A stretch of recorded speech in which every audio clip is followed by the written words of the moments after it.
Les amis d'une adolescente poignardée à mort par son ex-petit ami font campagne pour que des cours d'autodéfense soient enseignés dans les écoles.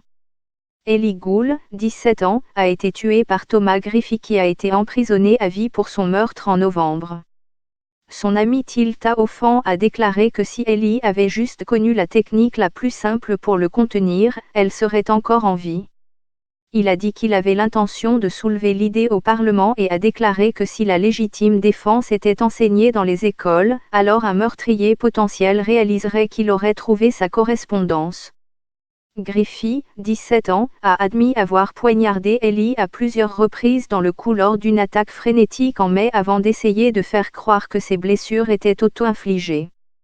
Le tribunal a appris que Griffey avait passé 1 heure dans la maison de Calne, dans le Wiltshire, avant de rentrer chez lui, de se changer et de jeter un sac contenant les affaires d'Ellie dans un bois. La famille d'Ellie avait demandé que sa peine de prison à vie avec un minimum de 12 ans et demi soit augmentée, mais la Cour d'appel a rejeté cette demande. Un groupe de ses amis et sa mère Carol Gould ont écrit au ministre de l'Intérieur Priti Patel pour remettre en question la durée de sa peine de prison, étant donné que Griffey était presque adulte.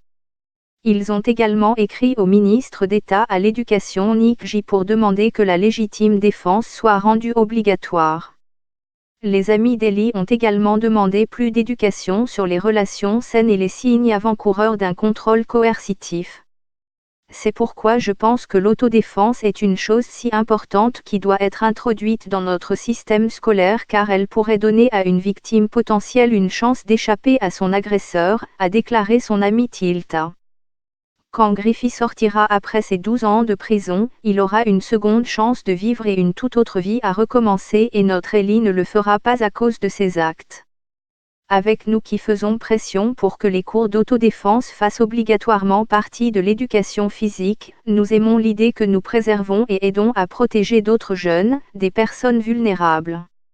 Monsieur Gray, qui est le député conservateur du North Wiltshire, a déclaré qu'il n'y avait pas de formation de routine à l'autodéfense dans le programme Nation. Vous ne parlez pas ici de judo, mais seulement de techniques de base d'autodéfense, a-t-il déclaré. Si cela était enseigné à tous les enfants tout au long de l'école, cela réduirait considérablement la criminalité, car le criminel, le meurtrier ou le violeur potentiel réaliserait qu'il aurait trouvé sa voie aluminium.